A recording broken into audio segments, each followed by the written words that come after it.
Bonjour et bienvenue dans cette vidéo.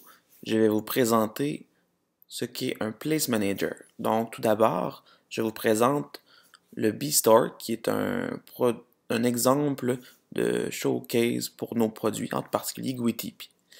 Donc plutôt que de se créer un projet de base, on va voir dans ce produit-là qui est open source, disponible sur GitHub, comment est-ce que ça fonctionne, un Place Manager. Et nos prochaines vidéos utiliseront aussi ce showcase-là pour le montrer. Donc, le premier endroit où on l'utilise, c'est dans la vue du Price View, en fait. Donc, ce qu'on fait, c'est qu'on bâtit une Place Request, qui est en réalité une requête HTTP, en fait, plus exactement une URL que l'on bâtit grâce à cet objet-là. Donc, on a un builder.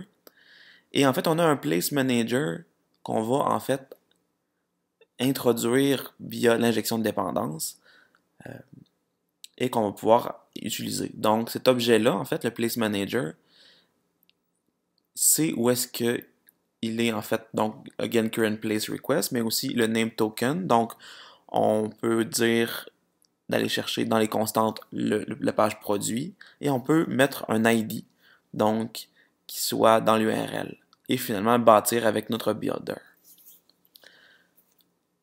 Finalement, on peut aller voir que ensuite on utilise le site href pour bâtir le tout. Un autre exemple, c'est dans l'application view.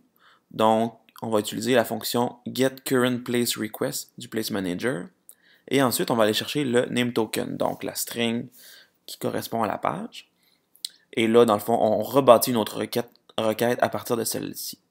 Donc, et finalement, on bâtit ce qu'on appelle un history token, donc en HTML5. C'est donc dans les fonctionnalités du Place Manager, donc GWTP, que vous pouvez utiliser directement pour ensuite bâtir comme il faut le path, où est-ce qu'on veut aller. Finalement, un troisième exemple, c'est dans le Bootstrapper, donc c'est exécuté au début à l'exécution de l'application.